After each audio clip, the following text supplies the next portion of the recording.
ഒരു വ്യക്തി ആരാന്ന് നമ്മൾ അറിയുന്നത് എപ്പോഴാണെന്നറിയാമോ? മരിക്കുമ്പോഴാണ്. അന്നേരം എവിടെ അറിയത്തുള്ളൂ. എന്നെ ഒരു സഹോദരി വിളിച്ചു, ഭർത്താവ് ഗൾഫിലാ, പൈസ അയക്കാൻ താമസിച്ചു. ഇവള് പിടിപ്പെടാന്ന് വിളിച്ചു, പൈസ അയക്കാൻ താമസിച്ചു. ഒടുവിൽ ഇവൾക്ക് പേഷ്യമായി, പിണക്കായി, കോൾ എടുക്കാതായി. ഒടുവിൽ അയാള് പൈസ അയച്ചു.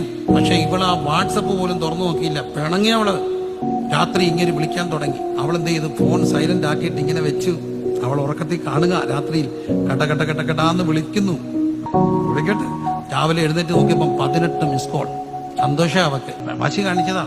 ഉച്ചയായപ്പോ ഒരു കൂട്ടുകാരൻ വിളിച്ചു, നിന്റെ ഭർത്താവ് ചത്ത് കിടപ്പുണ്ട് മുറിക്കാത്ത. അറ്റാക്ക് വന്നപ്പം വിളിച്ച എന്നെ വേദനപ്പെടുമ്പോഴല്ലേ വിളിച്ചേ. എടുത്തിരുന്നെങ്കിൽ. ആ ഒറ്റ ചിന്ത ആ പെണ്ണിനെ മാനസികരോഗാശത്തിലാക്കി. ആ ഒറ്റ ചിന്ത അവൾ ഇന്ന് ആ കുഞ്ഞുങ്ങൾക്ക് അപ്പനില്ല അമ്മയില്ലാതാക്കി. അവള് വിഷാദരോഗിയായി. ഒരു രാത്രിയിലെ പിണക്ക. എന്തോന്ന് പിണക്കം? ഈ മനുഷ്യരോട് സ്നേഹമില്ലാത്ത എന്തോന്ന് ആത്മീയത? ഒരു വ്യക്തി ആരാന്ന് നമ്മൾ അറിയുന്ന